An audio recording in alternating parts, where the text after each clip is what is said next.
Қайырлы күн қыздар. Вообще уақытым болмаса да сіздерге арнап бүгін осы видеоны жазайын деп уақыт тауып отырмын. 80% игілік ол психология, ішкі сенімділік, ішкі сенім, доверияда, ішкі білім, ішкі спокойствие. Сіздердің қателіктеріңіз сырттағы, сіздердің вниманияларыңыз сырттағы адамдарда болады да. Ал шын мәнінде сіздердің вниманияларыңыз іште болу керек, өздеріңізде болу керек. Себебі өзіңіз не үшін бұл бизнесті бастағаныңызды түсінгенде басқалар оны сезеді. Ол деген сөз 100% барлық адам сізге иә дей бермеуі мүмкін, бірақ мысалы маған да 100% барлығы иә давай деп жатқан жоқ, бірақ мен оған қарамаймын, потому что біреу бай болуға дайын, біреу бай болуға дайын емес, понимаете? Да, нет, следующий деп кете беремін, понимаете? Енді қараңыздар, не үшін бұл бизнесті таңдадым деген сұраққа өздеріңіз жауап берулеріңіз керек та. Ең бірінші мысалы бұл бизнеске мен үлкен ақша қалаймын деген адам керек ше. Ол үшін өздеріңізбен сөйлесіңіздер. Мен үлкен ақша қалаймын ба деп ше. Егер үлкен ақша қаласаңыздар, демек сіздер осында келдіңіздер. Ал өздеріңіз ойлап көріңіздер. Біреуіңіз айтып жатсыз, мен жұмысым напряженный, біреуіңіз айтып жатсыз, мен азғантай аламын, бірақ көп жұмыс істеймін деп жатсыздар. Міне, Құдай сіздерге осындай мүмкіншілікті беріп отыр. Шамалы уақытша басында жақсылап үйренгенде ең главный ішіңіздегі өзіңіздің сенімділігіңізді көтеруіңіз керек. Болды. Адамдарды уговаривать ету емес, адамдарды сендіру емес, өзіңізді сендіруіңіз керек. Потому что бұл әлемде жалғыз Құдай, жалғыз сіз барсыз. Сіз өзіңізді конкретно сендірдім деген кезде, уже басқа адамдардың да қарым-қатынасы басқаша болады сіздерге. Ол деген сөз, барлық адам 100% сізге да дей бермейді, бірақ әжептәуір конкретно адамдар сізге келеді. Барлық адамның сізге айта берсе, онда барлық адам түсініп сетевой келе берсе, онда бүкіл әлемдегі адамдар байып кетер еді, понимаете? Сол үшін сіздер просто өздеріңіз сияқты дайын адам іздейсіздер.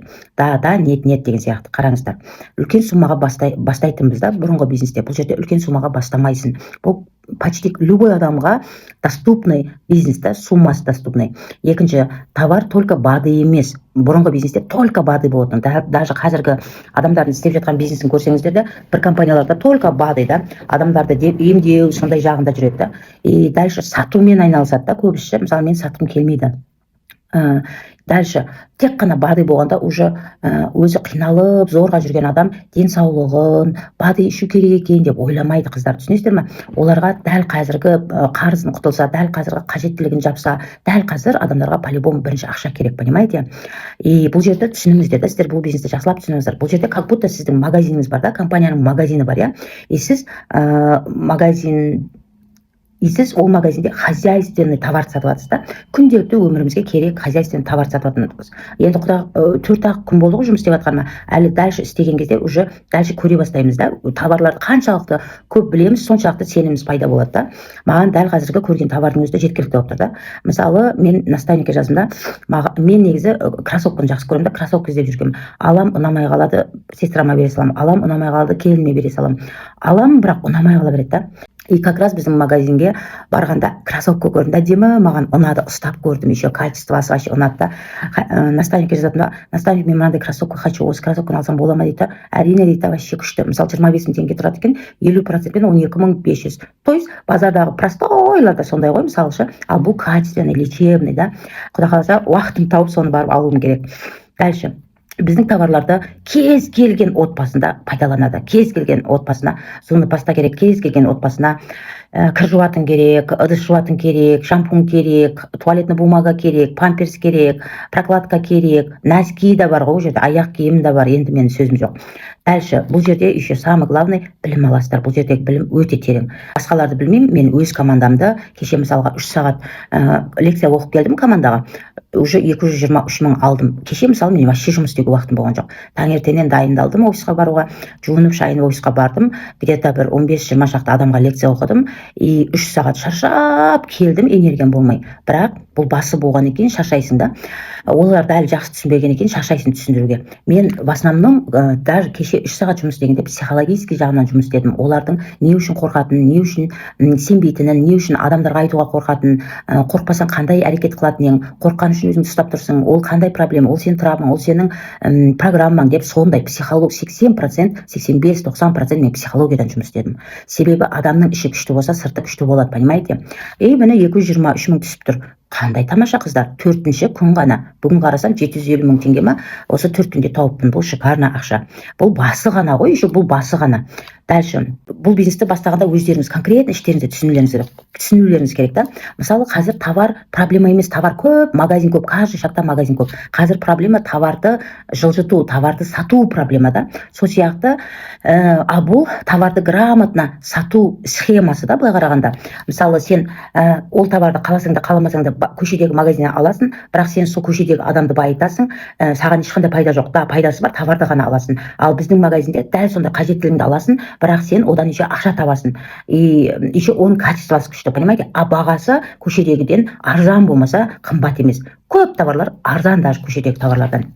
То есть сіздер еще өздеріңізге командаға адам іздегенде обязательно бизнес дейтін емес. Мысалы, біреулер бар, потребитель болады. Мысалы, менде бір клиент бар, мен тек қана потребитель боламын дейді да. Бірақ мен оны зорлап бизнеске үйретіп жатырмын. Потому что мен қалаймын да әрбір адамның үйренгенін. Бірақ сондай кейде болады, бай адамдар болады, просто потребитель болғысы келеді. Ол да сізге күшті мүмкіншілік. Біреулер бар, тек қана сатам дейді. Пожалуйста, сата берсін. Ол да сізге мүмкіншілік. И үшінші адам түрі бар, мен бизнес істеймін дейді. Ол да сізге мүмкіншілік. Барлық адамның мүмкіншілігін пайдаланыңыздар. 10-шы, күнде доход аласың. Мен айтамын да, күнде таңертең доходың түсіп тұрғанда қандай күшті да, мен даже доходқа қарауға да уақытым болмайды. Мен наставнигім жазады постоянно. Доходқа қарадың ба, доходты алдың ба деп. Содан кейін қараймын. Одан кейін, доходты снимать етпейсің ба дейді да. Соны снимать ету керек дегенге де уақытым болмайды да. Өзімен өзім жұмысымды істеп жүре беремін. Наставнигім айтады, мен бір рет көріп тұрмын, доходын снимать етпейді, мен айтып снимать еткіземін дейді да. Постоянно барлығы снимать етіп бер дейді. Сіз асықпайсыз ғой. Әлі анау семейный нөміріндегі 150 мың жатыр әлі.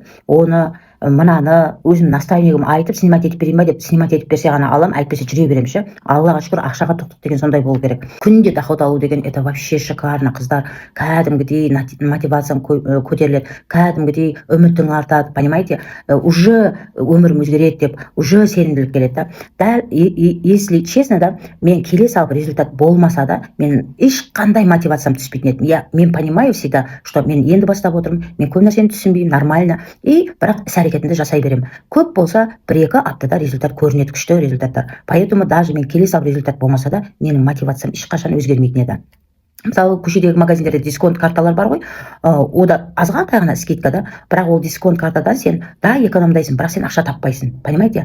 Пенсияға шықпайсың, премия алмайсың.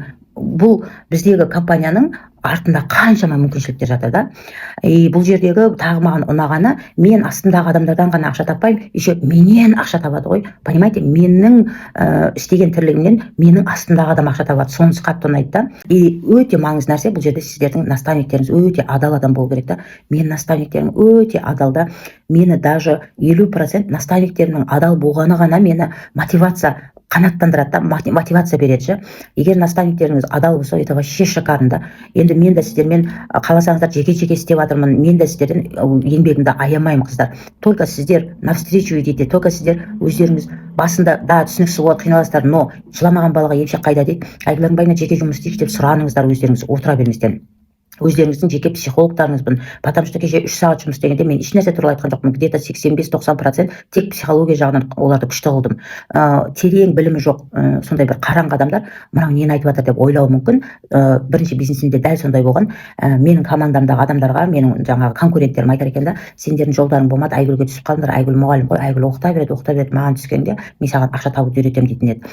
Мен ол адамдар, менің командам жылап келіп айтатын да, мен айтамын, қой бер, айта берсін, еш нәрсе қылмайды, ол адам жақсы адам, просто өзінің бизнесі болмай жатқан екен, жыны келіп жүрген шығар. Атақ ол жақсы адам, қой бер дейтінмін да. Бірақ 33 адам осы бизнесті ашамыз деп Қырғызстанға барса, соның біреу-ақ мен-ақ бизнес түздім. Не үшін? Потому что бұл тупой бизнес емес, бұл өте грамотный, умный бизнес. Адамдардың самый главный ішіндегі сенімін, өзінің больдарын, ограничение программаларын алып тастасаң, командаң бомбить етеді, понимаете? Ал көп адамдар қалай істеу керек екенін үйрете береді да. Ал мен не үшін қорқасың, не үшін сенбейсің, не үшін адамдарға ұсынбайсың, не үшін ұяласың деген сондай мына жердегі іштегі проблемаларды алып тастаймын. Мен әлі кеше командамен 1 күн істедім.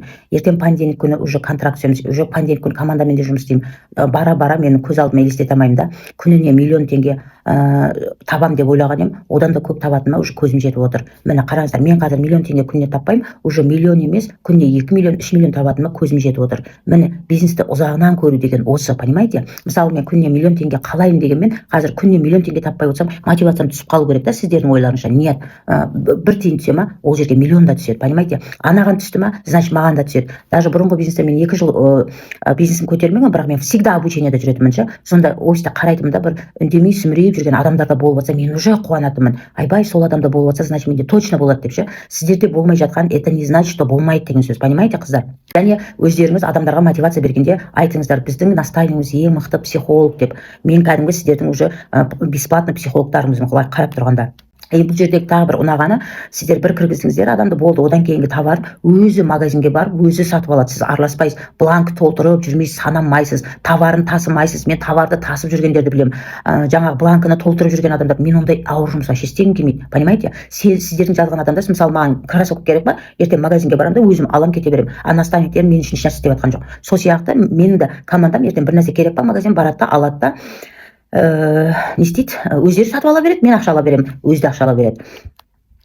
Дальше экономия, понятно да, қаншалықты ақшамызды экономдаумен бірге, еще сапалы товармен пайдаланумен бірге еще ақша табамыз. Міне осы туралы айтқым келген еді. Келесі видеом қалай адамдарды шақырамыз деген көп варианттарын таптым. И сол варианттарды қазір бұдан кейінгі видеода жазамын мен. Ең бірінші, неге тағы да осындай тақырыпта видео жазып жатырмын? Потому что сіздің ішіңіз, сіз өзіңіздің көзіңіз жеткізсеңіз, әлемнің көзі жететін болады. Поэтому өздеріңізбен жұмыс істеп, бірақ іс-қимылды тоқтатпаңыздар. Айта беріңіздер. Қазір бұдан кейін видеода вообще шикарный видео жазамын. Қалай команда адамдарды табу, қалай табамыз, қалай шақырамыз, сондай туралы айтамын.